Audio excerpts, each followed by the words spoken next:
You know what's wild? In a world where every action platformer seems to copy the same formula, Blade Chimera comes along and just says, nah, we're doing something different.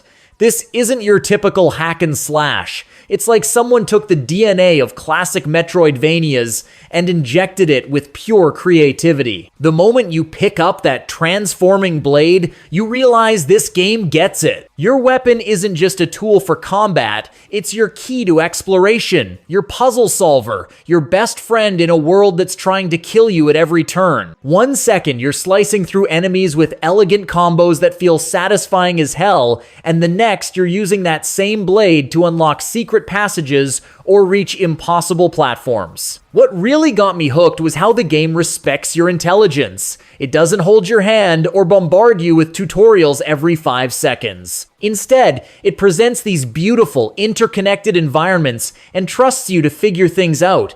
The level design is absolutely phenomenal. Every room feels purposeful. Every secret feels earned. And can we talk about the art style for a second? It's this gorgeous pixel art that somehow feels both retro and completely modern. The animations are so smooth, you'll find yourself just standing there watching your character's idle animations because they're that well crafted. The progression system is brilliant too.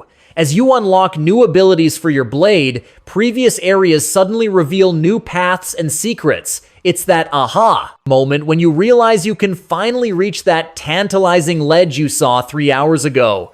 The game constantly rewards curiosity, and backtracking never feels like a chore. Combat strikes this perfect balance between accessible and deep. You can button mash your way through easier encounters, but the tougher enemies demand precision, timing, and creative use of your blade's transformations. Boss fights are these epic encounters that feel like puzzle battles. You're not just learning attack patterns, you're discovering how your evolving toolkit can overcome seemingly impossible challenges. Okay, let me tell you about a game that completely blindsided me with how charming it island. Fantasy Life-I isn't just another life simulation. It's like someone took all the best parts of living in a fantasy world and made them actually fun to experience. The premise alone hooked me. You're this girl who can literally steal time, and you use this power to live multiple fantasy lives. But here's the genius part. The game doesn't make time manipulation feel like a gimmick.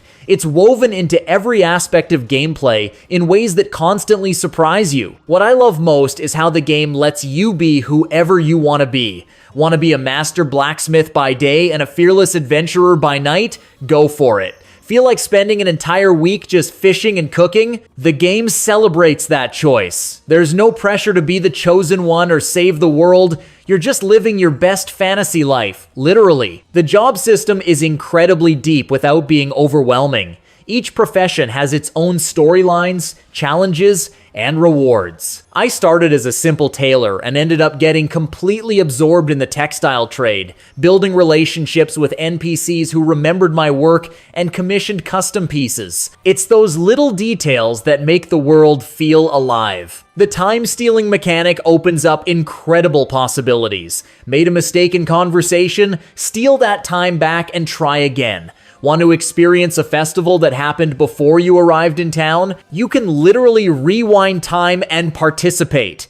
It's empowering in a way that most games never achieve. Exploration feels meaningful because every corner of the world has potential. Random NPCs might offer you apprenticeships, hidden areas might contain rare crafting materials, and the weather system actually affects what activities are available. I've spent hours just wandering around, talking to people, and stumbling into unexpected adventures. The art style perfectly captures that cozy fantasy aesthetic we all crave. Everything feels warm and inviting, from the bustling market squares to the quiet crafting workshops. It's a game that makes you want to curl up with hot chocolate and lose yourself in its world. Holy hell, this game does not mess around. The first Berserker, Khazan, is what happens when developers decide that challenging and fair aren't mutually exclusive concepts. This is Souls-like combat at its absolute finest. And I'm not saying that lightly. From the moment Khazan picks up his weapons, you know you're in for something special. This isn't about mindlessly swinging swords. Every encounter is a deadly dance where positioning, timing, and resource management mean the difference between victory and watching that death screen again. And trust me, you'll see that death screen plenty. What sets this apart from other Souls-likes is how the Berserker rage system completely changes combat dynamics. Building up rage feels incredible. Your attacks become more savage, your combos flow differently, and suddenly, you're this unstoppable force of nature. But here's the catch. Stay in rage too long and you lose control, potentially putting yourself in even more danger. The enemy design is absolutely brutal in the best way. These aren't just damage sponges with different skins. Each enemy type demands different strategies, different approaches, different respect. That moment when you finally master fighting a particular enemy type, only to have the game throw two of them at you along with something new? Pure masochistic joy. Level design follows that classic Souls formula but adds its own twists. Shortcuts feel earned, secrets are genuinely hidden, and the world tells its story through environmental details rather than exposition dumps. You'll spend time just examining the architecture, piecing together the lore through visual storytelling. The progression system strikes this perfect balance between player skill and character growth. Yes, you can level up and get better gear, but fundamentally, success comes down to learning enemy patterns, mastering your moveset, and making smart tactical decisions. It's incredibly satisfying when everything clicks. Boss fights are these epic tests of everything you've learned. Each one feels like a final exam for different aspects of combat. The satisfaction of finally defeating a boss that's been destroying you for an hour is unmatched. Your hands will be shaking, your heart will be pounding, and you'll immediately want to fight them again. You know what's crazy? Most games use randomness as a lazy way to add replay value, but Lost in Random, the eternal die, turns randomness into an art form. This isn't just about dice rolls, it's about embracing chaos and finding strategy within uncertainty. The world itself is built around the concept of chance determining fate. Every citizen's life path is decided by dice rolls, and as Even, armed with her trusty companion Dicey, you're fighting against a system that's rigged from the start. It's both a clever gameplay mechanic and a brilliant metaphor for fighting against unfair systems in real life. Combat is where this game absolutely shines. Instead of button mashing or memorizing combos, you're collecting energy to roll dicey, then using whatever cards appear to adapt your strategy on the fly. Got a defensive hand when you need offense? Time to get creative. Drew nothing but utility spells when enemies are bearing down?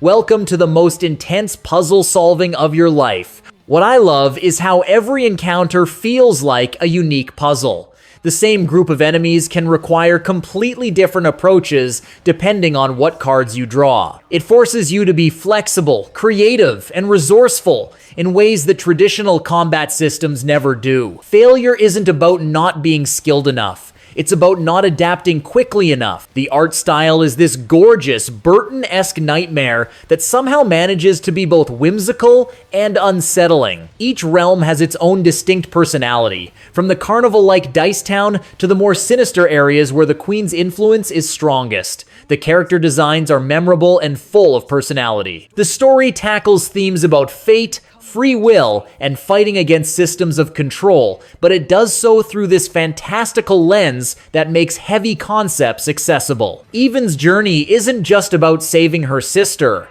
It's about proving that individuals can overcome systems designed to keep them powerless. Random events and encounters mean every playthrough feels different. You might discover story beats in different orders, face unexpected challenges, or find solutions you never considered before. It's true emergent gameplay that feels organic rather than manufactured. If you played the original Journey to the Savage Planet and thought, this is good, but what if it was completely unhinged? Then boy, do I have the perfect game for you. Revenge of the Savage Planet takes everything that worked about the first game and cranks the absurdity dial to 11. This isn't just a sequel, it's a complete reinvention. The The humor hits harder, the exploration is more rewarding, and the environmental storytelling is absolutely brilliant. You're still playing as an explorative employee of a morally bankrupt corporation, but now the satire is sharper, and the consequences feel more real. The gameplay loop is pure addiction in digital form. You land on an alien world, start cataloging flora and fauna, upgrading your equipment, and slowly uncovering the mystery of what happened to the previous expedition. But every discovery leads to 3 more questions. Every upgrade opens new areas to explore, and every alien creature you scan adds another piece to an increasingly bizarre puzzle. What sets this apart is how the game makes you feel like a genuine explorer, rather than just following waypoints. Your scanner isn't just a tool, it's your primary means of understanding the world. Finding rare creatures feels like actual discovery, and the creature descriptions are hilarious while also building the world's lore. The platforming feels fantastic. Movement is floaty enough to handle the alien world's different gravity, but precise enough that challenging platforming sections feel fair. When you inevitably miss a jump and plummet to your death, you're laughing rather than frustrated, because the respawn is quick and the death animations are absurd. Corporate satire runs through every aspect of the game. Your AI companion delivers workplace buzzwords while you're dodging deadly alien predators. Mission briefings read like the most dystopian corporate emails you've ever received. It's comedy that lands because it feels just plausible enough to be uncomfortable. The world design is incredible. Each biome feels distinct and alive. Alien creatures have believable ecosystems. Environmental hazards make sense within the world's logic, and secrets are hidden in ways that reward curiosity. You'll spend hours just wandering around, scanning everything, because the world constantly rewards exploration with humor, lore, or useful upgrades. Let me tell you about a game that completely broke my brain in the best possible way. Animal Well looks like a simple pixel art adventure, but underneath that charming exterior is one of the most ingenious puzzle platformers ever created. This isn't just a game, it's a digital archaeological dig where every screen holds secrets you won't discover for dozens of hours. The beauty of Animal Well is in what it doesn't tell you. There's no tutorial, no objective markers, no hand-holding whatsoever. You're dropped into this mysterious underground world as a tiny blob creature, and the game trusts you to figure everything out through pure experimentation. It's terrifying and exhilarating at the same time. Every single screen is a masterclass in environmental storytelling and hidden mechanics. That innocent-looking wall might have a secret passage. That cute animal might be the key to solving a puzzle 3 screens away. That background detail you ignored? It's probably crucial to understanding how to progress. I've spent literal hours staring at single screens, trying to decode their secrets. The puzzle design is absolutely diabolical. Just when you think you understand how something works, the game reveals another layer of complexity. Items have multiple uses that aren't immediately obvious. Environmental interactions follow their own internal logic that makes perfect sense once you discover it.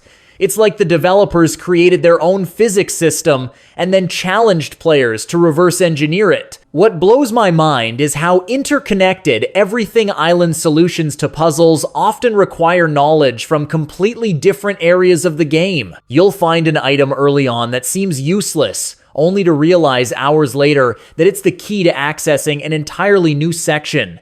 The game rewards careful observation and systematic experimentation. The animal behaviors are incredibly detailed and purposeful. Each creature follows realistic patterns that you can learn and exploit. Some are helpful, others are dangerous, and many serve multiple functions depending on how you interact with them. It's like being a nature documentarian in a digital ecosystem. And the secrets. Oh God, the secrets. This game has mysteries that the community is still solving months after release. Hidden languages to decode, complex multi-step puzzles that span the entire game world, and references so obscure you'll need a doctorate in indie game history to catch them. It's a puzzle box that keeps revealing new compartments. Pacific Drive is what happens when someone takes the concept of your car is your lifeline and builds an entire survival horror experience around it.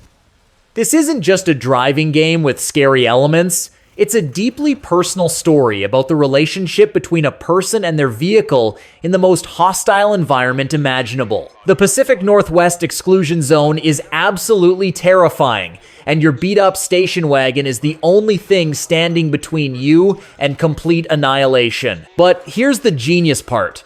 Your car isn't just transportation, it's a character with its own personality, quirks, and needs. Every dent, every replaced part, every upgrade tells the story of your journey together. Customization goes way beyond typical car games. You're not just making your ride look cool, you're problem solving. That electromagnetic anomaly keeps frying your electronics? Better install some Faraday cage paneling. Keep getting your tires shredded by crystal formations? Time to research some experimental wheel compounds.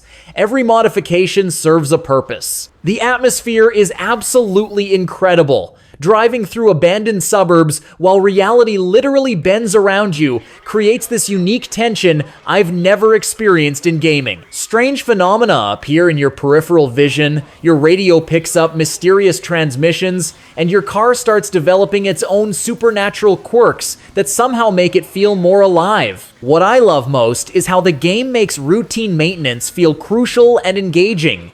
Checking your car's condition isn't a chore, it's a ritual that keeps you alive. Learning which sounds indicate impending failure, knowing exactly how your specific vehicle handles in different conditions, and developing that intuitive connection with your machine becomes second nature. The procedural elements keep every expedition feeling fresh and dangerous. You might know the general layout of an area, but anomalies shift. New hazards appear, and your car's condition affects how you can navigate familiar territory. That route you used last time might be impossible now because your engine's running rough. Resource management adds another layer of tension. Do you risk staying out longer to gather more materials, or head back before that storm system reaches you? Every decision has consequences, and your car's current state affects every choice. It's survival horror where your shelter can break down at the worst possible moment.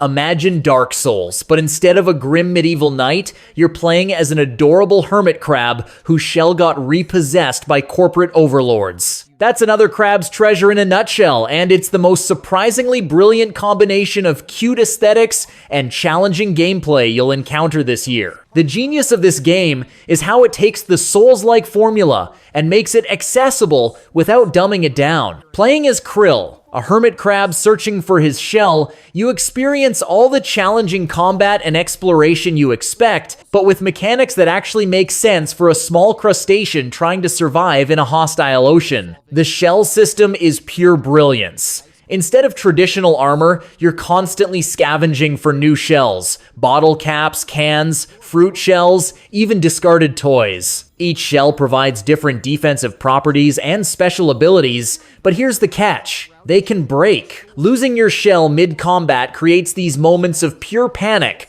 where you're suddenly vulnerable and scrambling for protection. Combat feels weighty and deliberate, despite your character being tiny. Krill moves with purpose, attacks have consequence, and timing matters just as much as in any other Souls-like. But the aquatic setting adds unique elements.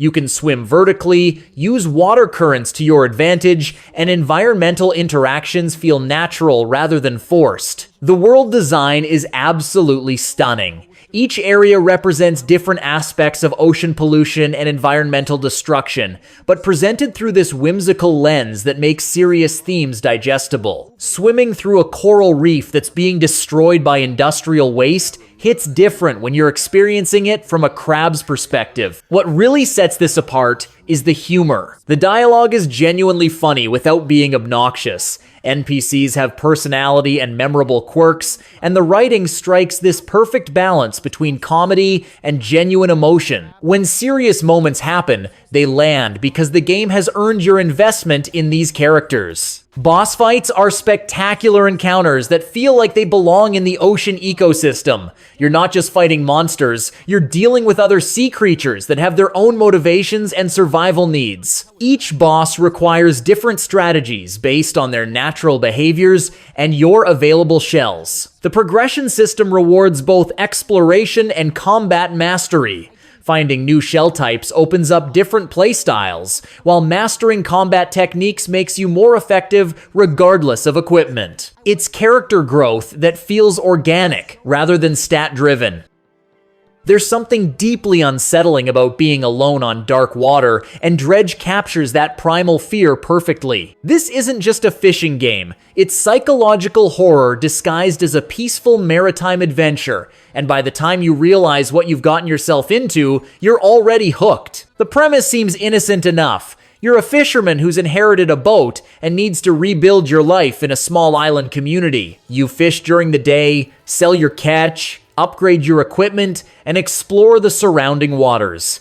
It's meditative and relaxing until the sun goes down and everything changes. Night fishing in Dredge is when the game reveals its true nature. The same waters that were peaceful during daylight become threatening and alien. Strange shapes move beneath your boat, your equipment starts malfunctioning, and you begin catching things that definitely aren't fish. The transition from day to night gameplay creates this incredible tension curve. What makes the horror so effective is how subtle it is initially. You might catch something unusual and think it's just a rare species. Your boat might shudder for no apparent reason, but it's probably just the engine. The locals might make odd comments about staying in after dark, but they're just superstitious fishermen, right? The game lets you rationalize away the weirdness until you can't anymore. The fishing mechanics are deeply satisfying without being overly complex. Different fish require different techniques. Various locations have unique species, and there's real skill in learning the best times and methods for each catch. When you're focused on the gameplay, you can almost forget about the creeping dread building in the background. Exploration drives the narrative forward beautifully.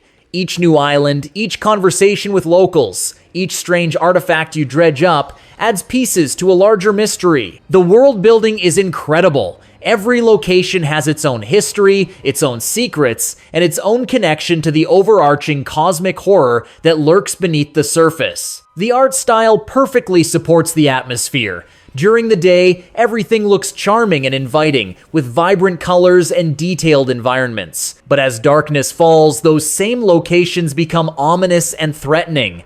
The water especially is rendered beautifully. It looks inviting during daylight and absolutely terrifying at night. Resource management adds another layer of engagement. Your boat has limited space, fuel consumption matters, and equipment upgrades require careful planning. Do you stay out longer to fill your hold, or return early to avoid whatever comes out after dark? Cocoon is what happens when puzzle design reaches the level of pure artistry. This isn't just a game about solving puzzles, it's about experiencing a completely alien world through mechanics so elegant and intuitive that you'll wonder why no one thought of them before. The core concept sounds simple. You can enter and exit different world orbs, each containing entire ecosystems and puzzle mechanics. But the execution is mind-blowing. You'll carry a world in your hands, use it to solve puzzles in another dimension, then enter that same world and discover it's changed based on your actions from outside. It's nested reality that somehow makes perfect sense. What absolutely floors me is how the game teaches you its mechanics without a single word of dialogue or tutorial. Every concept is introduced through pure visual design and logical experimentation. You learn by doing, by testing boundaries, by following your curiosity. It respects your intelligence in ways that most games never dare to attempt. The puzzle progression is masterful. Each new world introduces fresh mechanics that build on everything you've learned before. Just when you think you understand how something works, the game reveals new applications that completely reframe your understanding. It's like learning a language where every new word opens up exponential possibilities for expression. The art direction is absolutely breathtaking. Each world has its own distinct visual identity, color palette, and atmospheric mood. The creature designs are alien, yet somehow familiar, and the environments feel both organic and mysteriously artificial. It's a world that clearly follows its own internal logic, even when that logic is completely foreign to our reality. Sound design deserves special mention because it does so much heavy lifting in lieu of traditional dialogue. Every creature has distinct vocalizations, environmental audio tells stories about each ecosystem, and the musical score adapts dynamically to your actions and location. You'll find yourself stopping just to listen to the world breathe around you. The interconnectedness of everything is what makes Cocoon truly special. Actions in one world affect others in ways that aren't immediately obvious. Puzzles span multiple dimensions, requiring you to think several steps ahead and consider how different realities interact. It's spatial reasoning taken to incredible heights. There's something profoundly meditative about climbing a massive tower with nothing but your hands, your rope, and complete silence. Jusant isn't trying to be the next big action-adventure blockbuster, it's something far more precious. A game about the simple, methodical joy of moving upward, one handhold at a time. The climbing mechanics are absolutely perfect. Every grip feels deliberate, every movement requires thought and planning. Your stamina matters, your route choice matters, and the physics of rope work exactly like you'd expect them to in real life. It's not about speed or competition. It's about finding your rhythm and losing yourself in the meditative process of ascent. What makes this tower so compelling is how it tells its story through environmental details alone. There's no dialogue, no cutscenes, no exposition dumps. Instead, you discover the history of this world through abandoned settlements, overgrown gardens, and mysterious artifacts scattered throughout your climb. Each level reveals more about what happened to the civilization that once lived here. The world building is incredible.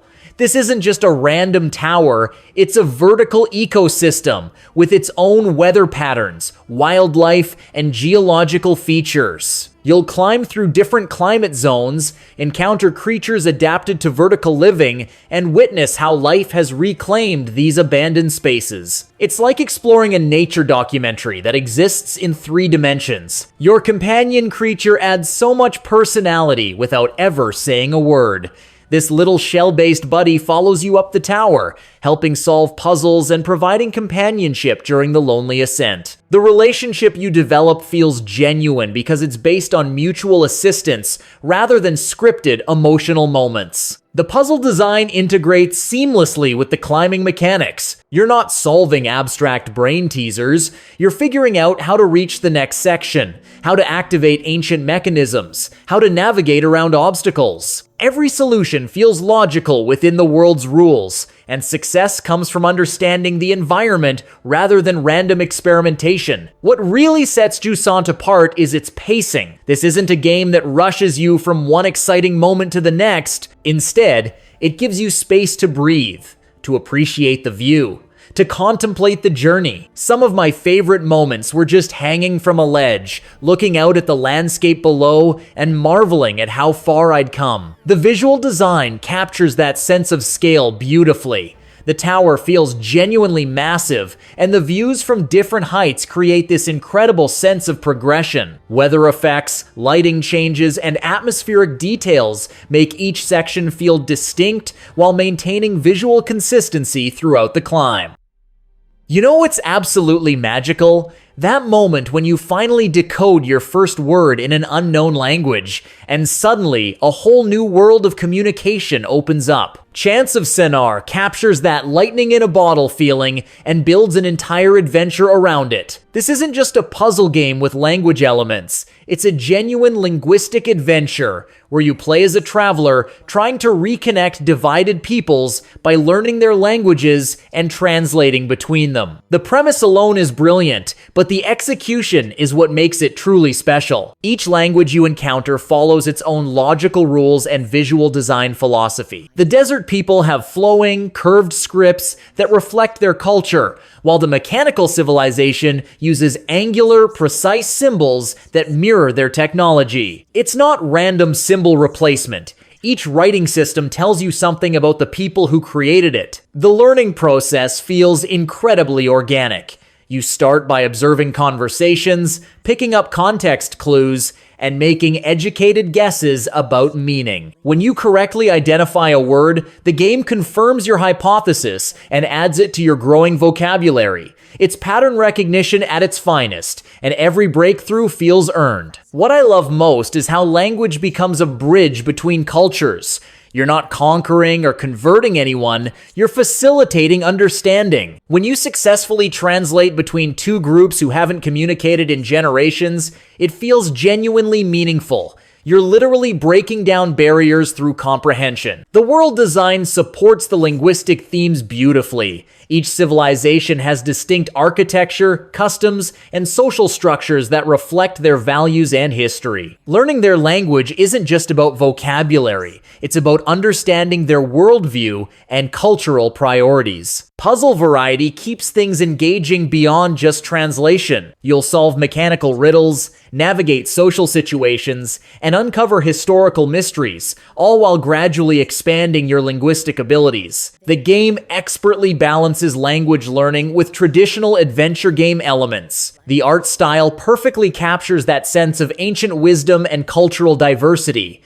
Each region feels authentic and lived in, with visual details that reinforce the linguistic patterns you're learning. Colors, shapes, and architectural elements all contribute to the overall language learning experience. What makes this truly special is how it celebrates the beauty of human communication. In a world where people often focus on what divides us, Chants of Sennaar is about finding common ground through patient, respectful effort to understand each other.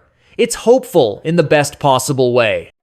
Sometimes the most powerful stories are the smallest ones, told through the simplest actions. Venba isn't trying to be an epic adventure or a complex gameplay experience. It's a quiet, intimate story about family, cultural identity, and the way food carries memories across generations. You play as Venba, an Indian mother trying to maintain her cultural traditions while raising her family in Canada. The core gameplay revolves around cooking traditional Tamil recipes, but this isn't a cooking simulator. It's interactive storytelling where each dish represents a connection to home, to heritage, to the parts of yourself that immigration can't erase. The recipe mechanics are beautifully designed. You don't just follow step-by-step instructions. You piece together cooking methods from faded recipe cards, half-remembered conversations, and cultural knowledge passed down through generations. When you successfully recreate a dish your mother used to make, it hits emotionally in ways that most games never achieve. What makes Venba so powerful is how it captures the immigrant experience without melodrama or exploitation. This family faces real challenges: language barriers, cultural misunderstandings, the pressure to assimilate, but they're presented with dignity and authenticity. Every moment feels lived in rather than performed. The art style is absolutely gorgeous. Hand-drawn illustrations capture both the warmth of family moments and the bittersweetness of cultural displacement. The way light filters through kitchen windows, the steam rising from cooking pots, the expressions on characters' faces during difficult conversations, everything serves the emotional narrative. Food becomes a character in its own right. Each dish tells a story about celebration, comfort, tradition, and adaptation. The way spices are described, the care taken in preparation, the significance of sharing meals with family, it's all presented with genuine love and respect for the cultural traditions being preserved. The pacing is deliberately slow and contemplative. This isn't a game that rushes you through content.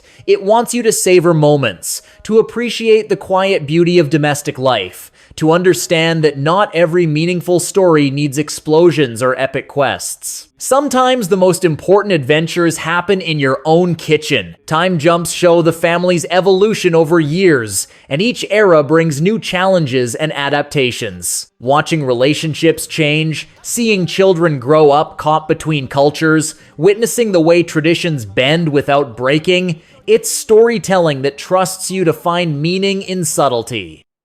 Tchia is pure joy distilled into digital form. This isn't just an open-world adventure. It's a love letter to New Caledonia that captures the spirit of childhood exploration and cultural celebration in ways that most games can only dream of achieving. The soul-jumping mechanic is absolutely brilliant. You can possess nearly any animal or object in the world, each with unique abilities and perspectives.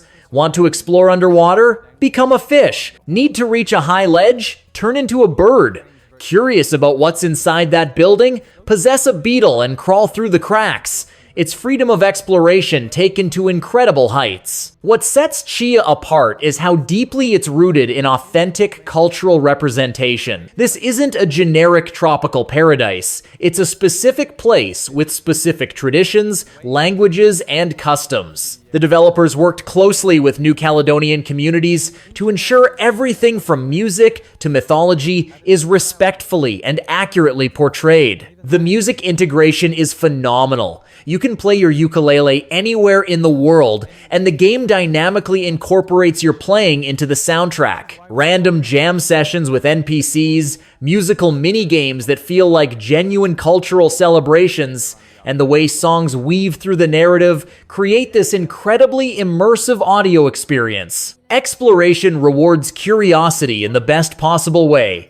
Every island has secrets to discover, but they're not just arbitrary collectibles. Hidden areas contain stories about the world's history.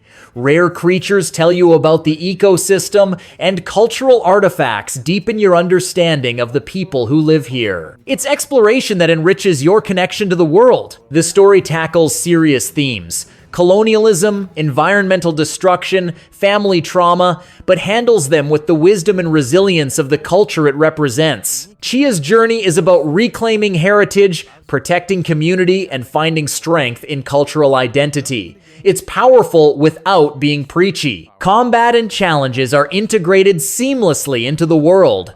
When you need to overcome obstacles, you use your soul-jumping abilities creatively rather than relying on violence. It's problem-solving that feels natural to the character and respectful of the cultural values being represented. The art direction captures the breathtaking beauty of the Pacific Islands. Every sunset, every beach, every mountain vista feels like a postcard come to life. But more importantly, it captures the lived experience of island life, the way communities interact, the rhythm of daily activities, the connection between people and their environment.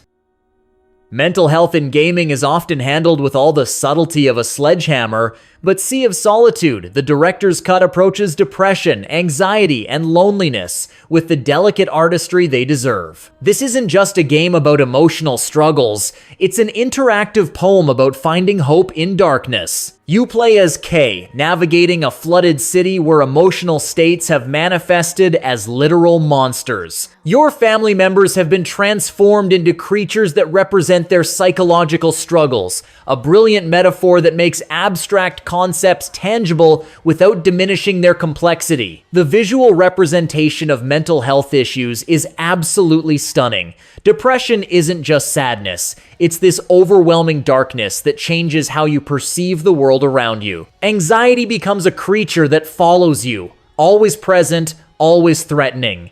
The game translates invisible struggles into visible, understandable forms. What makes this so effective is how the monster encounters aren't traditional boss fights. You can't just defeat depression with a sword. Instead, you're finding ways to understand, communicate with, and ultimately help these transformed family members. It's about connection, empathy, and the slow work of healing relationships damaged by mental illness. The flooded city serves as a perfect metaphor for feeling overwhelmed and isolated. Navigating by boat through familiar locations that are now submerged, and Strange captures that sense of displacement that comes with mental health struggles. The world looks familiar, but feels alien, exactly how depression affects perception. Exploration rewards emotional curiosity. Finding memories scattered throughout the city helps piece together the family story, but these aren't just exposition dumps. Each memory is a small moment that reveals the complexity of family dynamics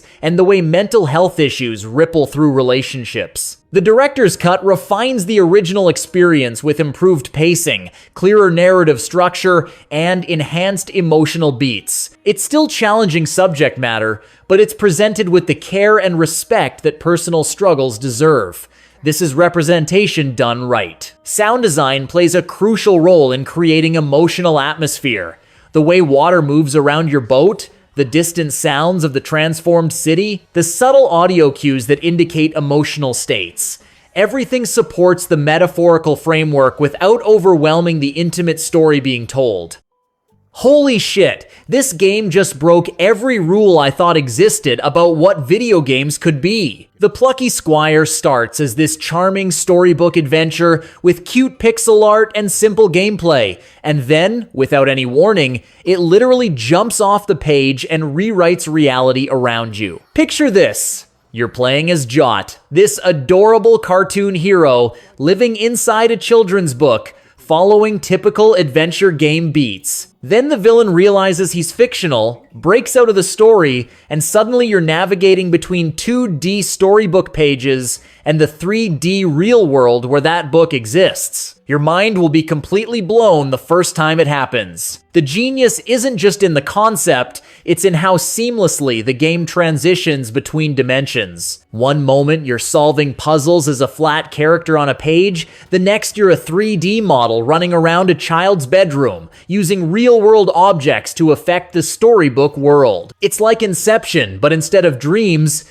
it's about the relationship between fiction and reality. What really got me was how the game uses this dimension hopping for actual gameplay innovation. You'll encounter a puzzle in the book that seems impossible, then realize you need to jump into the real world, move the book to a different page, and approach the problem from an entirely new angle. It's problem solving that literally thinks outside the box, or in this case, outside the book. The meta commentary is brilliant without being obnoxious. The game explores themes about storytelling, creativity, and the power of imagination, but it does so through actual gameplay mechanics rather than heavy-handed dialogue. When you manipulate the story by changing words on the page, you're not just solving puzzles, you're actively participating in the creative process. Each world introduces new ways to play with the dimensional mechanics. Art styles change, gameplay genres shift, and your understanding of what's possible keeps expanding. One section might be a classic platformer, another might be a top-down adventure, and then suddenly you're playing a rhythm game where your actions in 3D space affect the beat in the storybook. The presentation is absolutely flawless. The storybook sections look exactly like hand-illustrated children's literature,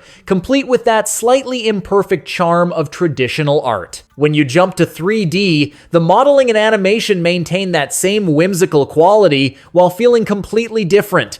It's technical wizardry in service of pure creativity. But what makes the Plucky Squire truly special is how joyful it feels. This is a game made by people who clearly love video games, children's literature, and the magic that happens when creativity meets technology. Every transition between dimensions feels like a gift.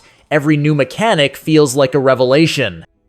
After playing Gris, I thought I knew what to expect from Nomada Studios' follow-up. I was wrong. Neva takes everything that made Gris emotionally devastating and adds a companion creature that will absolutely wreck you in the best possible way. You play as Alba, a young woman bonded with a wolf cub named Neva in a world that's slowly being consumed by darkness. But this isn't just another apocalyptic adventure. It's about the relationship between human and animal, about growth, about learning to let go, and about finding beauty, even as everything falls apart around you. The visual artistry is beyond anything I've seen in recent memory. Each frame looks like a painting that belongs in a gallery. The way light filters through corrupted landscapes, the fluid animation of both Alba and Neva, the seamless transitions between seasons. It's pure visual poetry that uses every pixel to tell its story. What makes the companion mechanic so special is how Neva grows and changes throughout your journey.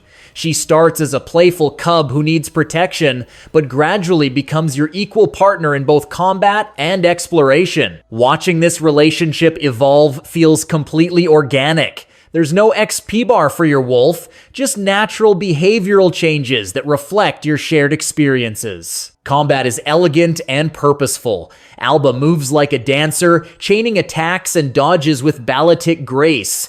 Neva adds her own combat style that complements yours perfectly. When you're both in sync, taking down the corrupted creatures that plague the world, it feels like a choreographed performance rather than mindless button mashing. The seasonal progression creates this incredible sense of time passing and change. Each season brings new challenges, new visual beauty, and new developments in Alba and Neva's relationship. You're not just moving through different levels, you're experiencing the passage of time and the way relationships deepen through shared hardship. Environmental storytelling is absolutely masterful. The world tells its story through visual details rather than exposition. Ruined structures hint at what came before. The spread of corruption shows you what's at stake. And the small moments of natural beauty remind you what you're fighting to preserve. The sound design deserves special recognition. Neva's vocalizations feel authentic and emotionally expressive. The musical score adapts dynamically to your actions and the changing seasons. Even the ambient audio whined through dead trees,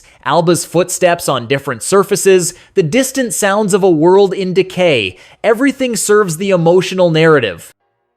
I need to warn you up front, Thank Goodness You're Here is absolutely, completely, utterly bonkers in the most British way imaginable. This isn't just a comedy game. It's a surreal fever dream of Northern English culture that somehow manages to be both completely absurd and genuinely heartwarming. You play as a tiny yellow fellow who's been hired to help out around the town of Barnsworth, but helping out quickly devolves into the most ridiculous series of interconnected errands and mishaps you've ever experienced. Every conversation leads to 3 more bizarre tasks. Every solution creates 2 new problems, and somehow it all makes perfect sense within the game's twisted logic. The humor is absolutely relentless. Every single line of dialogue is quotable, every character design is memorable, and every situation escalates beyond what you think is possible. This is British comedy at its most unhinged. Think Monty Python meets the League of Gentlemen with a healthy dose of pure chaos thrown in for good measure. What makes it more than just random comedy is how interconnected Everything Island, that weird favor you did for someone in the first 5 minutes,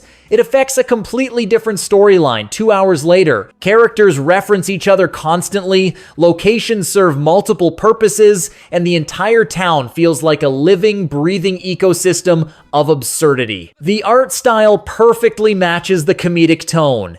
Everything is hand-drawn with this exaggerated, cartoon-like quality that makes even the most mundane interactions feel extraordinary. Character animations are expressive and bouncy. Environments are detailed enough to reward exploration, and the visual gags are just as funny as the verbal ones. Voice acting is absolutely phenomenal. Every character has a distinct personality and accent that brings the town to life. The delivery of even throwaway lines is pitch perfect, and the timing of comedic moments is masterful. You'll find yourself replaying conversations just to hear the performances again. The puzzle design is brilliantly chaotic. Solutions often involve the most roundabout methods possible, but they follow their own internal logic that rewards creative thinking. When you finally figure out how to solve a particularly ridiculous problem, the satisfaction comes not just from progress, but from appreciating the sheer absurdity of the solution. But underneath all the chaos is genuine affection for small-town British life. The game lovingly parodies cultural quirks and social dynamics, while clearly celebrating the community spirit that holds these places together. It's comedy that punches up at absurdity rather than down at people, which makes all the difference.